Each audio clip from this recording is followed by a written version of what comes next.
আমার জন্য যদি বাঁচে একটি প্রাণ, তাহলে কেন করব না আমি রক্তদান?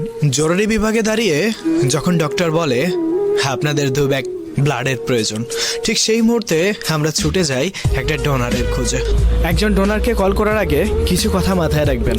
ডোনারের যাতায়াত খরচ, যে বেলায় রক্ত দিচ্ছে সেই বেলার খাবারের ব্যবস্থা, স্লাইন, পানি, ডাব এগুলা অবশ্যই খাওয়াতে হবে। যে ব্যক্তি স্বেচ্ছায় করছে রক্তদান, আসলে তার মানসিকতা অনেক মহান। দেখুন, বর্তমান সময়ের সবচেয়ে বেশিরভাগ ডোনারই হয় স্কুল, কলেজ, এমনকি হোস্টেলের ছেলেমেয়ে। তাদের কাছে না থাকে অতিরিক্ত অর্থ এবং তাদের খাবারটাও না হয় বাড়ির মতো।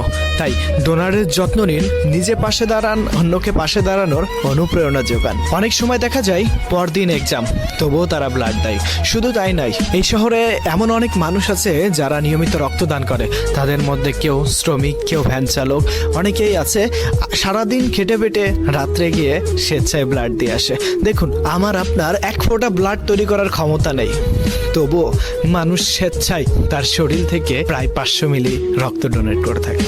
আবার যারা 1 ব্যাগ ব্লাড খুঁজে দেয়, তারাই জানে 1 ব্যাগ ব্লাড ম্যানেজ করা কত কষ্টের, কত জায়গায় কল করতে হয়, কত কিছু করতে হয়, তারপরে আপনার জন্য 1 ব্যাগ ব্লাড সংগ্রহ হয়। আপনি হসপিটাল থেকে ফোন দিবেন, এইদিকে সে কত মানুষের সাথে কন্ট্যাক্ট করছে যে এগুলা ম্যানেজ করে দেয়, শুধু তারাই জানে।